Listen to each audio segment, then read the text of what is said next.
Hey guys, we're back for a brand new year of some horror fun. We're going to have some horror splatter, gore. You name it. Man, it's going to be a good time. 2016 is the creme de la creme of fun, horror, a lot of good stuff already that kind of came out. So, hey man, let's get this started. But before we do, hey man, could you give me a hand? Yeah, what's up?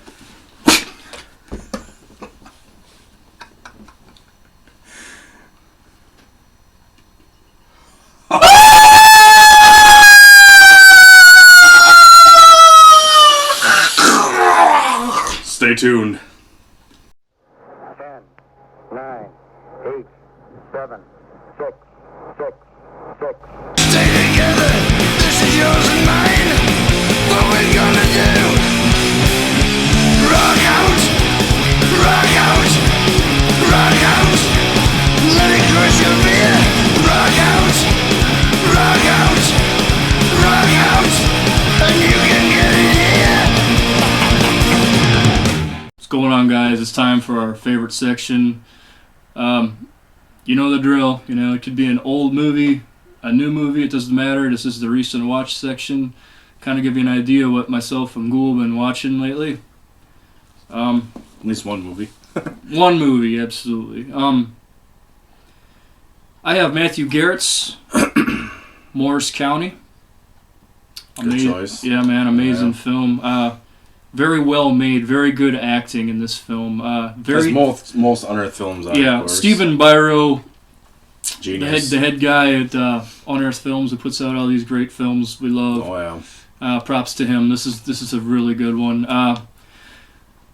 Unearthed Films, of course, is known for the infamous, Guinea Pig series, Charlie Sheen's favorite, series. American Guinea Pig.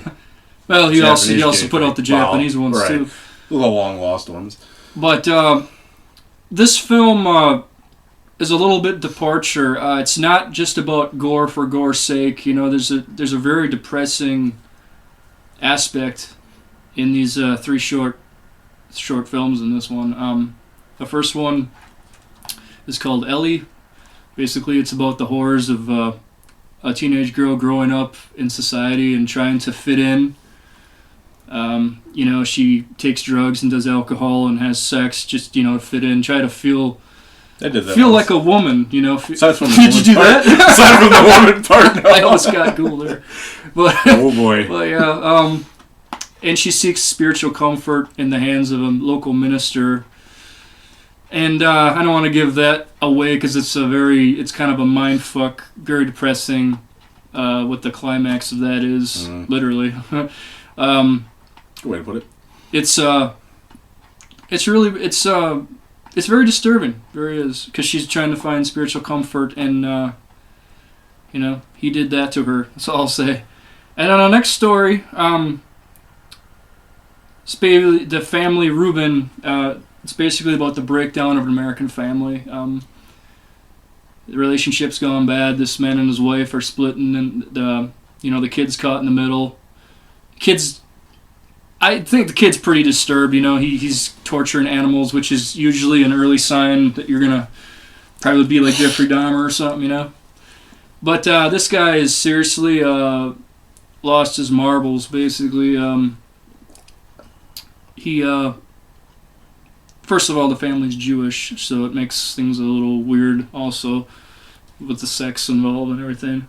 And his wife has seen another man, and she likes this man a lot, and she's gonna be leaving him, forever, and he just had it up to here, man. He just wants to kill himself, and he just wants to put them through the pain that he's feeling, and he gets into some really weird shit. He also has like homosexual tendencies and stuff, and it's very, very depressing to watch the breakdown of a family like that. That was a good one. And the last one, my personal favorite, and for all the gore hounds out there, not really gore, but slimy bodies, necromantic style. Yeah. Slimy, decayed corpses, basically. Elmer and Iris. It's a story about this old couple that are unhappy. Elmer's wife just lost her job. She just retired, so she didn't take lose her job. She has money and all, but she's very depressed that, she's not working anymore, and Elmer just he just sits and watches TV all the time and doesn't really hear anything his wife says. He just kind of ignores her, tunes her out, you know. And she's a sweet, nice woman, you know, and he just kind of treats her like shit. Excuse me. And things That's get Lemmy coming up. things get kind of ugly when Elmer suddenly just has a stroke in the middle of the night by watching his favorite TV program, and Iris discovers him the next morning, still on the couch. He's like, Must have been watching Hollywood Squares. it's fucking awesome, you know, and she just doesn't want to call the cops or anything because, you know, it's her husband, you know. She doesn't want to get involved in a big police scandal or anything, so she just keeps him around. It's basically a story about being alone and not wanting to be alone. She just wants to keep, she wants to keep her husband around. But the problem is she doesn't take into consideration that his decayed corpse is sitting like right next to her and shit, and like it's just rotting, and there's like slime and maggots and shit coming out of him. Yeah, it's cool. It's really good special effects. But yeah, check out Matthew Garrett's Morris County, guys, and support the great Unearthed films. Cheers. All right. Cool, what you got? Well, we're having a throwback to 1986. Spine. Badass cover. Film. Oh man, this is a doozy. Basically, it's kind of a typical slasher film. It's a serial killer that gets out of a psych ward and basically goes to hunt down this woman named Linda. It's stuck in his head. He's got this real psychopathic image in his head that there were these women that were kind of caretaking for his mom, and he was a mama's boy, and in his head they mistreated her and kind of caused her to die. So therefore he's on this murderous killing spree to take out spines of women. Nurses, yeah, he's got a nurse fetish. Yeah. Don't we all? I gotta tell you, the serial killers, those aviators, man, those are the real deal, like mirrored shades. Can you say 80s? In a pink shirt. Can you say 80s? This movie just screams 80s. Oh man, cheese. And you know if you actually, it does have so many cheesy things. Like it almost looks like it was really poorly overdubbed. Like everything he says, Caesars, like just how he talks is great. And if you're a fan of the 80 cheese cheddar films, man, this is up your alley. This is great. But the twist about it, I'm not going to give anything away, is that there's basically these two girls who walk around in really, really skimpy jogging shorts. One's a runner, so you know those 80 cut-ups where it goes like right up to your hip. But these women look good, so it's like, hell yeah. Close. And it's kind of got a weird twisting, kind of a weird ending. Something I guess you wouldn't expect if you don't, watch a lot of films, but Generally throws you off. Yeah, it does. And you kind of get let down for a short time, but then you kind of, at the way in, you kind of go, all right, so, yeah. If you watch the film, you can get it off Massacre Video. It's like $10. I mean, it's not an overly priced film. It's really cool on this one. They got the reverse cover, so you can take it out and put whatever cover you want on it. So I preferred this one. So, but definitely it's a fun film. I mean, me and him got our Wednesday night movie madness going on now. Every Wednesday we pick a film and watch it. It's tradition. We just get together and watch horror films. And I made him watch this one, and needless to say, I think he was laughing on his way home. But Caesars. But definitely, man, if you're a fan of this kind of cheesy shit, that the cop who comes in with a gun with a barrel, it's like this long, and they do the James Bond shit around doors. It's got everything. You gotta love those movies like 555 and that have those cops that are just so fucking hilarious and cliche. Everything is like the shit you'd expect a cop to do. They totally do it. But no, man, this is definitely a cool one in your collection. I know a lot of people have probably never seen it because it was one of those that I never even heard of it. Like most videos, man, that Massacre Video puts out were never really intended for DVD. They kind of bring those out at the VHS library and say, hey, man, these are good enough to put out. So yeah, absolutely, man. Spine 1986. Those are our recent watches, guys. Hope you enjoyed them. Let's kill some. Actually, I think my neighbor's shoveling snow. Want You to up kill for him? Want to kill him? You up for it? Is he up? Yeah. Let's kill him. We'll be back.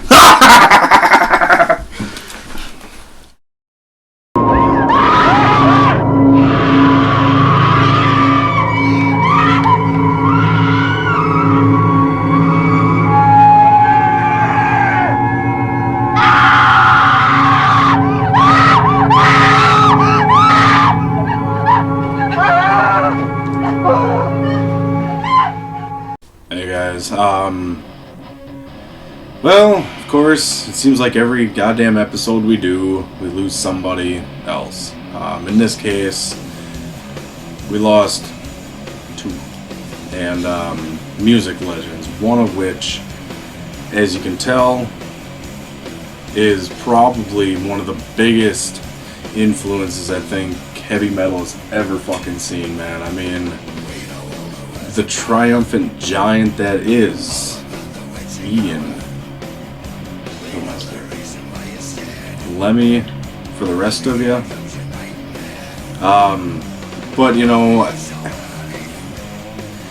man, that kind of made Christmas like shit, man. That took everybody like a His you know. birthday was on Christmas too. You know? Man, that took everybody like a fucking whirlwind, man. You wake up to see that. You made it to 70, man. You made it to 70. You made a lot of ass-kicking Oh, records. yeah. Made a lot of cool horror film appearances, mostly for the mighty Troma, of course. Mhm. You know, he was the narrator in Tromeo and Juliet, great film. Yeah. He appears, makes an awesome cameo in Terra Firma. With the also escalator. Troma, the escalator, big fat guy. Lemmy and Troma, Lloyd Kaufman, they go back a long ways. So yeah, they were really, really close, you know, to Troma and Lemmy and stuff. And he was also in another movie called Charlie's Death Wish, which is really cool. You know, there's this awesome bar scene where Lemmy takes out a gun and shoots people and stuff. Yeah, check it out. It's awesome. Yeah, but you know, I mean, He was a legend, man. He did just about everything. I mean, from how many 17, 18 albums? I mean, Christ. You know, and this kind of comes, of course, in short time of Animals passing.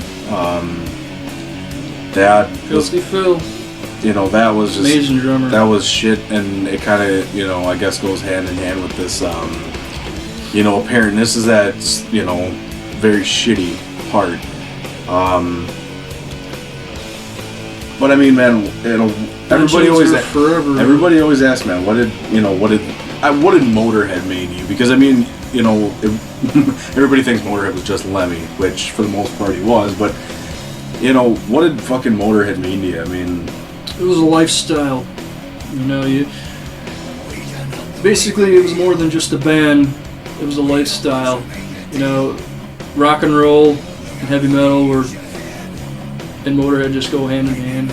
You know, Lemmy was the captain of the ship.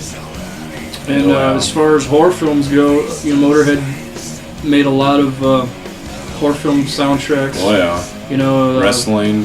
I mean, yeah. everybody knows Triple H's famous two themes he had with him. Yes. You know, King of Kings, man. I mean, that. Time to play the game! See, you all saw that video of him singing. And also, he was in horror films like Zombie Nightmare. Mm-hmm. I forgot about When that. Donald Pleasance is getting rolled out in Phenomena, aka Creepers, Yep. you know, they got Motorhead rolling playing in the Yep. background. That was a fucking cool yeah. touch. He was he was a legend, man, and you know he'll never die at all. You know, well liked, man. Well I mean, liked. I never heard any. I mean, you know, if anybody tuned into the, you know, his funeral and things like that on YouTube, man, there was the stories, man. I mean, some of the shit this guy did is it's unbelievable, man. The impact he Get his made on book. so many.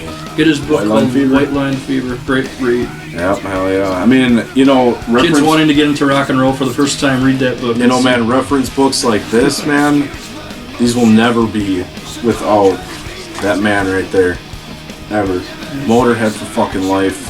I mean, So we're gonna make a Lemmy cheers to Lemmy right here. Jack and Coke. this is gonna be a long one, man. For you. You and Cheers. Filthy, man.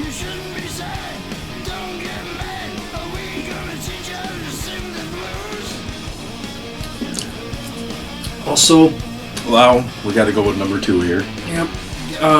David Bowie. The pop icon. Absolutely. Prince himself. Wow, what can you not say about David Bowie? I mean, he was right there from the beginning, you know. And as far as his horror films go, he was in the great movie Labyrinth, but technically isn't really a horror it's film. More fantasy. Sci-fi, yeah, but it's still got some creepy memorable, shit in it. Still memorable, absolutely. The dance, of course. Some creepy stuff in it. But the horror film that I most remember David Bowie for was called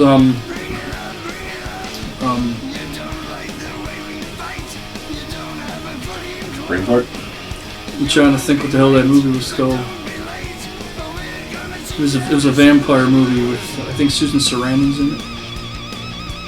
The Seduction? The only thing I know Susan Sarandon from was Ghostbusters. That wasn't it.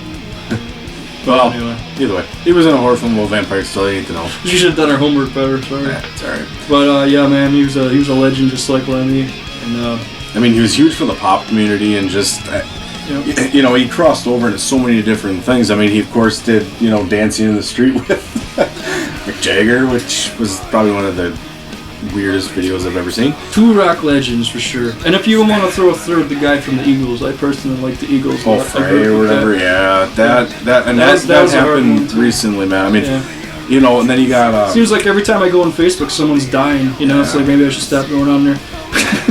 Seems more like Death Book, but, you know, man, we don't, you know, you can't look down, you know, on their lives, man. These guys made careers, long careers, successful careers. Absolutely. Out of something they loved and had a passion for, man. So I guess we don't sit here and say, man, it's a shame we lost them, but man, everybody's got to go sometime, and it's a shame it's gonna happen. But let's serve a little tribute for those legends right there of rock and pop a little bit culture, of heavy metal. So cheers, guys. Rest in peace. We love you.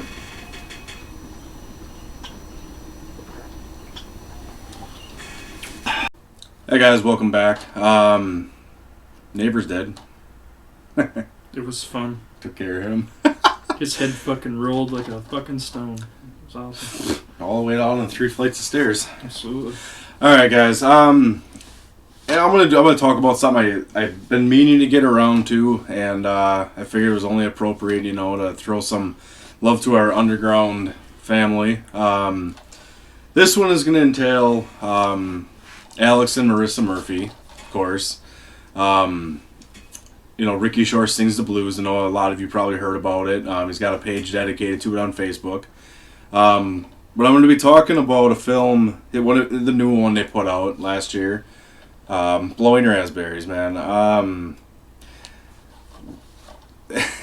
It's an interesting film. It's a lot of comedy aspect to this. It could almost be considered a dark comedy. Basically, Alex wants to make a film, and he's very passionate about making this movie. And of course, if you've watched Pain Shack, a lot of reoccurring characters. I know he's got 2 new ones.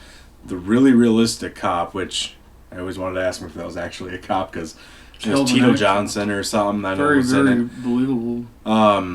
But yeah, Alex wants to make a kind of a horror film, and he enlists a underage Ricky Shore to stay at his house, him and Marissa's house, and shoot the film with him. And you know, he makes it really awkward and uncomfortable for Ricky. Blowing raspberries, which is basically blowing on. Remember, you have to sleep in what? Underpants or gym shorts, and that's it. And he caught him wearing a shirt, and it's really cool, man. Obviously, it's shot in their actual home in Michigan, which is awesome. You guys are watching. You have an awesome home. Oh yeah, always looks nice there. Yeah. Shitting cold outside now, but yeah, I mean, it's just like everything just kind of goes wrong for him and doesn't work out, and it's kind of a downward spiral. Yeah, and it just kind of it really shows kind of how he turns into this madman, and just he's treating his girlfriend and wife like shit. Oh yeah, absolutely. And the really cool homage, of course, which caught my eye and his, was the Evil Dead poster in the bedroom, which, hey man, Good badass taste, movie. guys. So Good taste. you know, I always love films that have that little homage. Like Monster Squad was really big for that. You know, he's got the big poster on the back of his door, and you know, it's really cool to see films like that. You actually pay homage to the, you know, the people that inspired you, and but no, I mean, definitely, man. I mean, you know, you can still pick this up. It's one of those things. Like I said, it's a dark comedy. A lot of laughs in it. A lot of sexual tension, sexual jokes. It's kind you of know, just a fun watch. yeah. If you don't expect, you know. I kind of went like into a it thinking horror it was film. like a horror film. So Yeah. I thought you said it was going to be like a full-on. Well, I'd never seen it before. I mean, Yeah. I'm kind of watching. I mean, And then, even the then when I trailer saw would it, make like, seem well, like there was it, a but lot. That was just actually a fun movie. You know, It's a lot of comedic laughs. elements Oh, yeah, and absolutely. black fucking comedy and shit. You guys are fucking But awesome. you guys are the masters of it. I mean, definitely check out their, you know, Ricky Shore Sings the Blues, which is their webisodes, I guess. Little short little things about, you know, everyday situations, little shit that goes on, and but no, definitely. I thank you guys a lot, man. I really appreciate it. Can't wait to see what you guys come out with next, man. Just Keep on cranking them out. love the independence, and hell yeah, man. Hope you guys Please are always doing support good. the underground here at Descent to No Hell.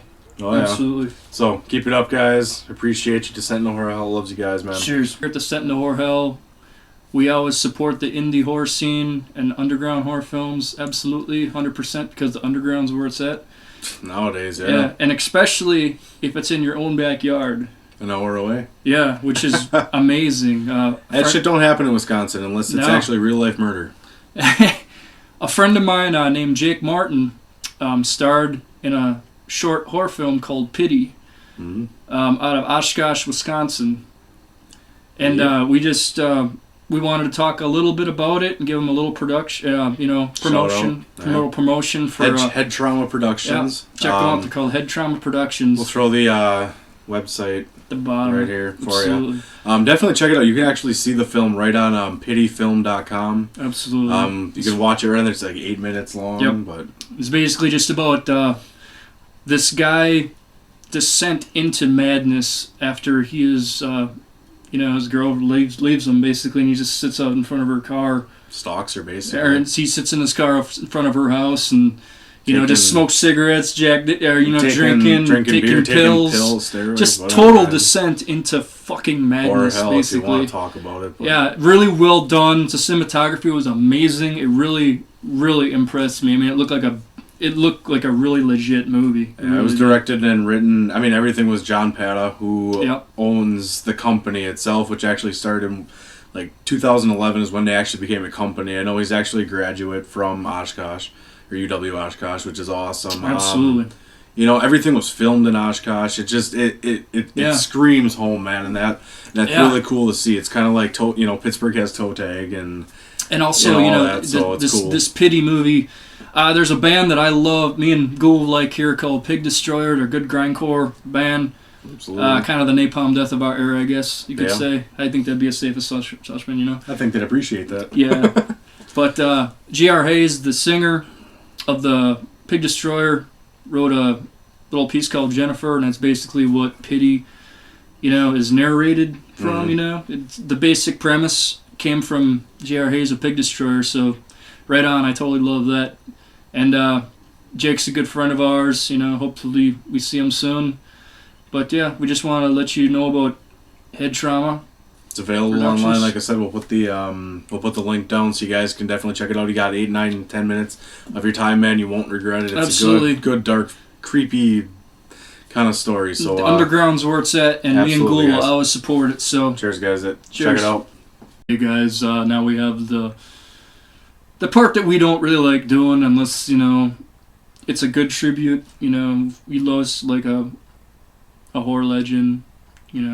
It's hard. Like we did the Gunnar Hansen one, obviously. Christopher Lee, of course. Yes, that Wes was. Craven. Yep, Wes, absolutely. That was only And 2015. this is kind of this is Shit. kind of, since it took us a while to make this one because we had a lot of personal shit going on. Angus Scrimm, Tall aka man the Tall himself. Man, yep, Bowie! for old time's sake. Yeah. God, just an amazing gentleman, amazing horror presence, a great actor all around. You know, he could do comedy, he could do horror, he could do drama. The guy could do anything. You know, it's he was the Christopher Lee of another time. Yep. You know, him and Don Coscarelli, of course, the director of the infamous Phantasm, worked together. Series, yeah. Kenny and Company and a couple other movies. But, of course, the one that solidified him for us, of course, and probably you as well, was the Phantasm series, you know, the Tall Man. You know, the spheres and stuff. Yeah. I've been waiting for you.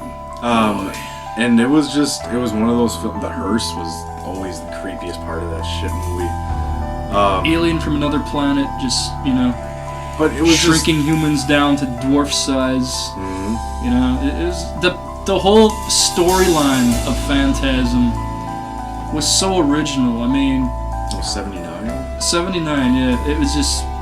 It was so original.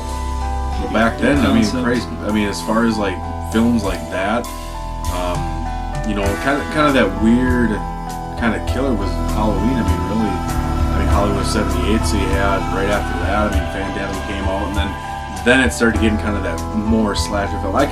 You can kind of solidify it. I kind of consider it a slasher-ish. It's kind of because you get that one character that, you know, is killing people, and you know that's his dwarves do his dirty work. Yeah, and it's like minions and stuff. And of course, the spheres we talked about before. You know, goes in your drills in your brain, you know, and all your shit comes out. Dude, that was great. And then the guy pisses himself. You know? God, it's fucking great. And you know, but you know, classic as far as Angus Scrimm goes, I mean, he's done. It seemed like later in his career, obviously they did the 4 Phantasm movies. They were working on number 5. I don't know if that ever truly happened or not. But he was supposed to be in it, which everybody was really excited about. But that was like a year and a half, 2 years ago now, so who's to say?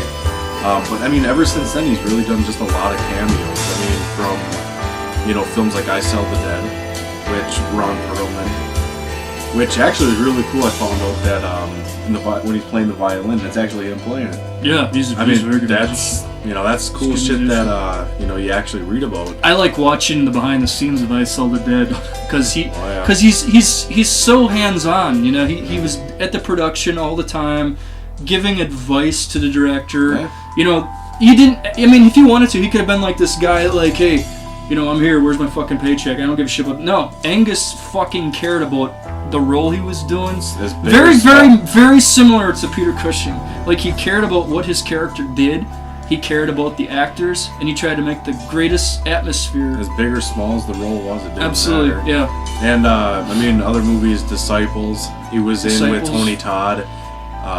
Kind of sad when he dies in that too, in Tony Todd's arms. Yeah. Because it's kind of like, well, the first time I saw that, I just recently watched that movie, you know, because we're doing that was probably one of the only Angus movies I've not seen, and I just recently watched There's an all-star cast. Lana Quigley's in that one. I mean, there's an all-star cast in that movie.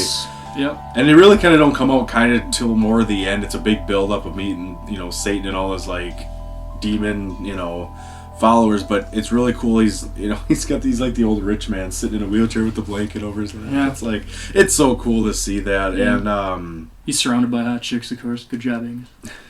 Knows how to get the ladies. But, you know, there's countless things that this man did for... One movie I'll say real quick, Ghoul, is...